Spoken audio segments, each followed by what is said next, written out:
France, in many ways, is a land of musical juxtaposition. This presentation will explain why the country that has the Paris Conservatory is also the country that cannot consistently teach their students the art of music. The state of music education in France is just simply not very strong. There is difficulty in incorporating classes into the school and disagreement about the curricula.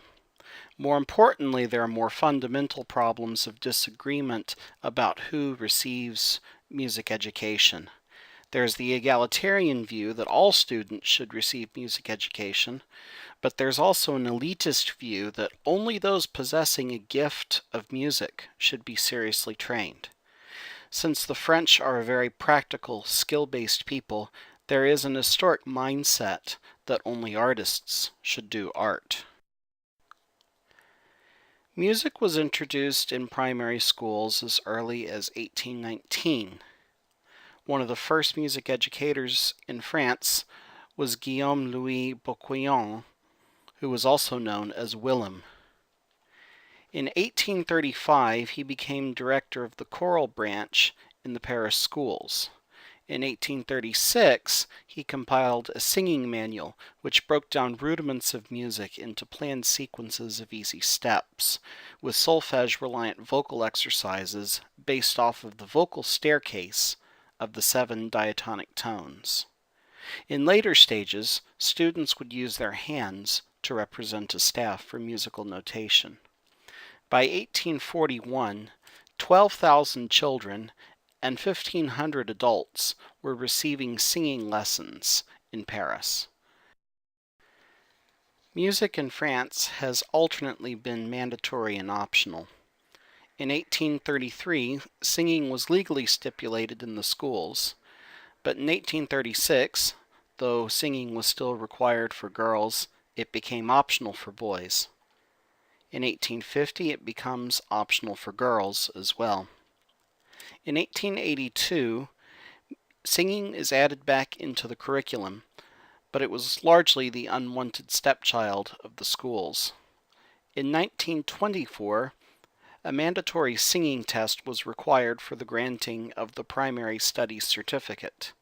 The problem was that most teachers were not qualified to teach music. Unfortunately, if you lived outside of Paris, it was difficult to find quality music education. After the disastrous Franco-Prussian War, there was a strong nationalist push in schools. As a result, patriotic songs had a significant value in repertory. After World War I, regional folkloric songs took a major role. In the early 1900s, France also had started major industrialization of the country, and the French realized that singing could help with these repetitive tasks. Regardless, music was seen as a non-useful skill, and music education in France remained weak. France has grappled with some major pedagogical issues, both from the past and in present time. One of the historical pedagogical issues was the use of the cipher, which is a system of numbers 1 through 7, each corresponding with a pitch. The cipher is useful in vocal learning, whereas standard notation is used in instrumental learning. This is a debate that raged for 30 years in the late 1800s.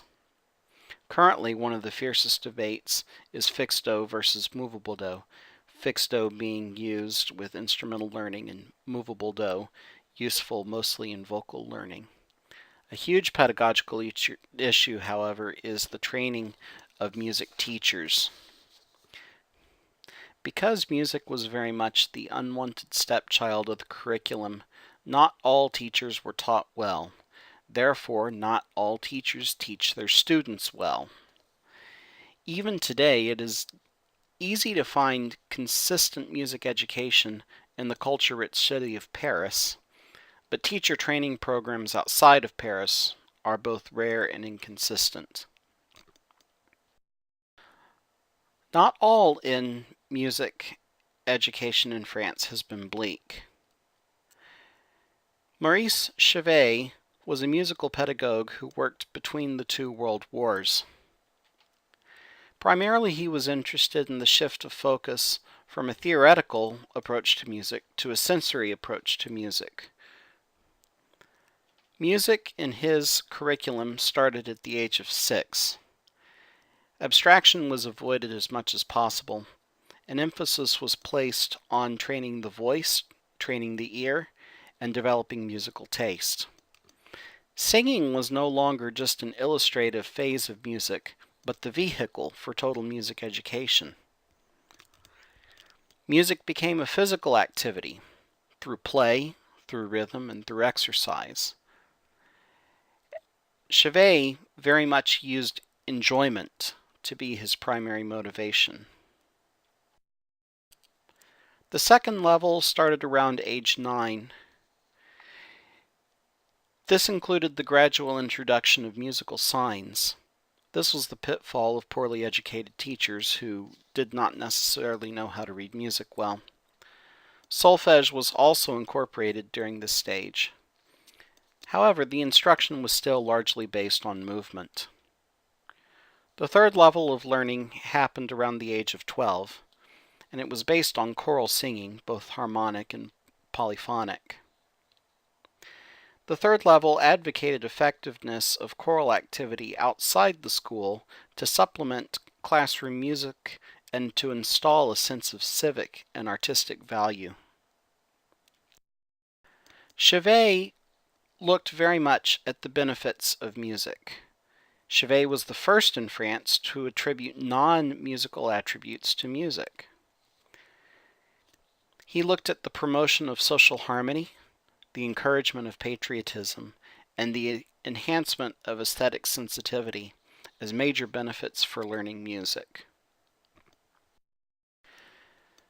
France today is unfortunately mired by internal disagreements over how music should be taught.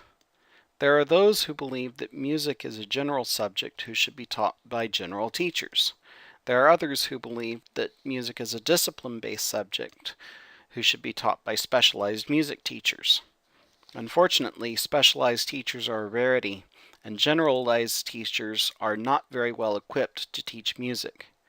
As a result, music is often forced to justify its existence through non-musical means in order to find specialist teachers.